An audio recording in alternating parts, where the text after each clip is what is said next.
Hello, everyone. It's a new month, and you know what that means. Zack Snyder's Justice League is coming out soon. And before it arrives on HBO Max, all glorious 4 hours of it, I wanted to reflect upon the theatrical Justice League in 2017, aka Josstice League.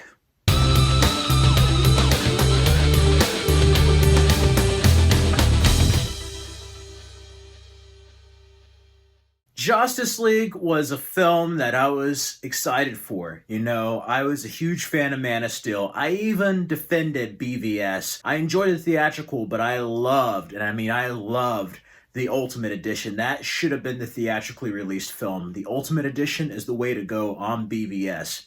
Despite them adding so much to the universe, I thought it was a more coherent story. That film was about to turn 5 years old, and I feel like Warner Brothers was a studio that wanted to have like a Marvel-esque type of franchise, and they wanted to rush something instead of taking the time to build it. But also, they're kind of doing their own thing, and audiences wanted DC to be Marvel, which it's not. They're two totally different things, and I'm fine with both of those things. So going into 2017, post-BVS, audiences were kind of split. And the studio, I think, got scared. I don't know why they hired Snyder again when they're just going to mess up his vision. It upsets me that they do that time and time again. But you could definitely see a change when you look at the early teaser, the trailer, and trailer 2 versus trailer 3. Definitely there is a difference with the behind-the-scenes production. There is a different vibe the film had. But I still was excited. You had the articles talking about, like, Zack Snyder got Josh Whedon to complete the stuff, and I thought he was just going to, do some extra stuff and basically do what Snyder was going to do. It was really becoming evident that that was a different case. And now that we know with the Vanity Fair article, we know the behind the scenes, and it's sad with Zack Snyder's daughter, Autumn. Her passing caused him to leave the project. He didn't want to fight WB anymore. But I was still excited for the film. And I remember it. It was November 17th. Of 2017, and I actually went to go see it the night before, November 16th. The reason why I was excited for November 17th, not only with its comic book roots, but Justice League from Cartoon Network premiered on November 17th, 2001. So that was kind of cool seeing that show premiere, and then years later, much earlier than I thought in life, I was going to see a Justice League movie on the silver screen. And I was so excited seeing all these heroes. And I was even more excited because Wonder Woman came out earlier that summer, and I was totally pumped to go see Justice League. I got my popcorn bucket that you see here. I got this drink. I got popcorn. I was enjoying it. I went there early, about 40 minutes early, got the top seat. I was just waiting to see history in the making. And what happens at my local theater? The power goes out. Seriously, the projector fails to work and it's not starting. Matter of fact, you can check out my review from a couple of years ago, as well as a vlog, The Compromise of the Snyder Cut. I go over my feelings towards the Snyder Cut since its inception and my feelings of the film and what happened. To make a long story short, they basically decided to move us to another auditorium. My theater has such piss poor management that they did not even give us free tickets or a pass. That once happened to me on Rock of Ages back in 2012, and I had free tickets to go see Spider-Man. Anyway, we're in a different room. So since I was in the top seat, we had to go down, and I got a bad seat in a smaller auditorium, and it really upset me. But not as much as seeing what we got with Justice League, the abomination we got in 2017. And there are moments that I did enjoy. There are moments I felt like watching a Super Friends cartoon. But tonally, it was an extreme departure from what came before with Man of Steel and BVS, and even to a degree, Wonder Woman. I'm a fan of Zack Snyder. I've loved his films since Dawn of the Dead and 300. Watchmen is my favorite film from him. I even love Sucker Punch, Legend of the Guardians. That wasn't a Zack Snyder film. It was not. Some parts of it were. Some parts of it, you could tell there was a better movie hidden in there somewhere. But ultimately, with reshoots, a CGI face on top of Henry Cavill, and just jokes in the music, everything just felt like a Frankenstein project. We had Danny Elfman, which unfortunately we did not have Junkie XL's score, which is kind of stupid now after listening to Crew at War Power track. It's an amazing track. I was excited to hear the Batman theme. But even his score disappointed me. It's like he was so busy, and they did it in such a rush that he just gave him a hard drive of unused material from previous films. Ben Affleck, Ezra Miller, I have another video. Again, you can check out my vlog. I go over the differences. They're noticeable. Like, I noticed that in the theater. I thought it was just me, but other people commented and said, yeah, we noticed those changes. They're apparent. I'm like, what happened? They try to lighten it up. And I don't mind a lighter Superman. I do not. The Christopher Reeve film is still my favorite, but it doesn't match the tone of what came before. And ultimately, it was one of those films that left me a bit disheartened. A matter of fact, that year really tested my patience, to say the least. I watched Justice League and Star Wars The Last Jedi back-to-back, and that broke my soul that year, to say the least. Luckily, The Disaster Artist the next year I saw, that helped me, but oh man. It just upset me. I just couldn't believe what I saw. And to make it worse, the audience gave it a standing ovation at my cinema. I sat down. I did not get up to give it a standing ovation. I was like the only one sitting down. And I'm like, are people really eating this stuff up? Like, who's drinking the Kool-Aid, man? I'm like Zack Snyder over here. I'm like, wake the fuck up. Yeah, I digress. But anyway, it's a film that I did enjoy, but ultimately I knew there was something more, and I thought we would get it in the form of an Ultimate Edition. That never happened. And I know that's not what Zack Snyder wanted, and it just made me sad for the filmmaker and that mainstream audiences, including some of my own family members, thought that that movie was his film. Some people actually preferred Justice League over BVS. Now, it's okay, you can like whatever you're going to like, but seriously, how can you consider that better than BVS? And I have to defend Snyder in that. I'm like, I'm sorry, BVS is better than Justice League. And second of all, that's not Zack Snyder's film. I've seen Zack Snyder's film, and that wasn't his style. I mean, just look at the Batman shot that they replaced with an out-of-focus tarp shot. Like, what the hell, man? Steppenwolf. I mean, yeah, he looked more like the comic, but he wasn't the Steppenwolf we saw in BVS. But I still bought this Blu-ray. It was a cool cover, but I bought the Blu-ray, so maybe in case later on we can get a Snyder Cut, but I decided to give money.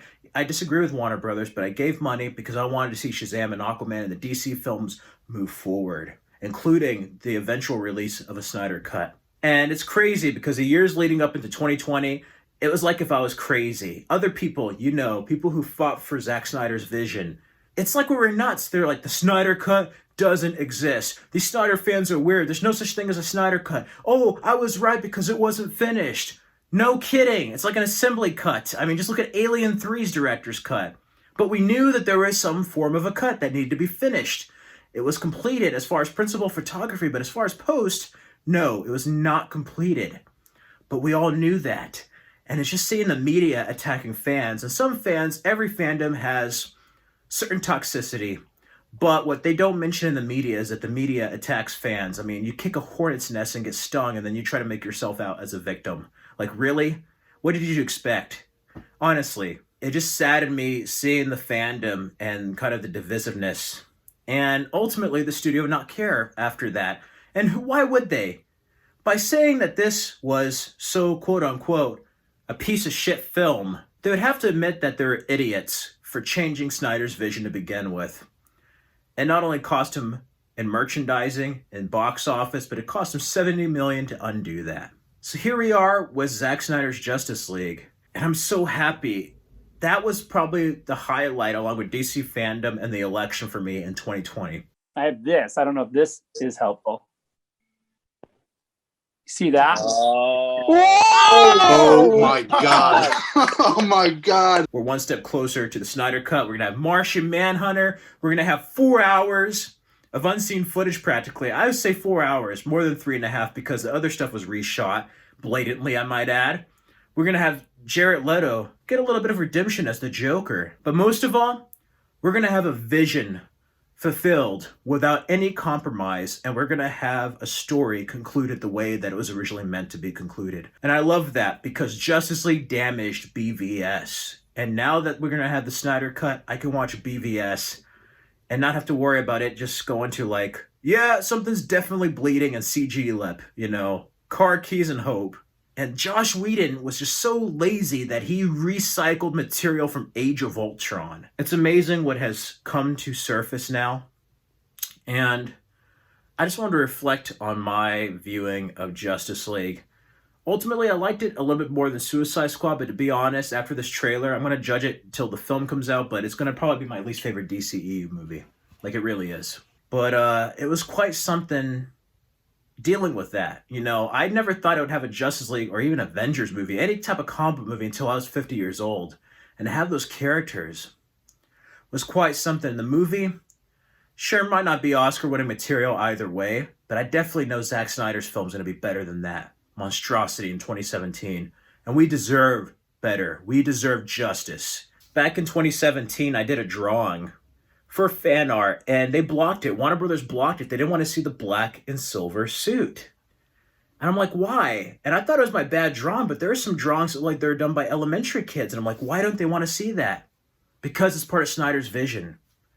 Now we get the black and silver suit, and then I had the honor of having my question submitted on IGN FanFest, and Zack Snyder answered my question. This question from Frederick Lopez is about your experience getting to see that suit. So let's pull that up.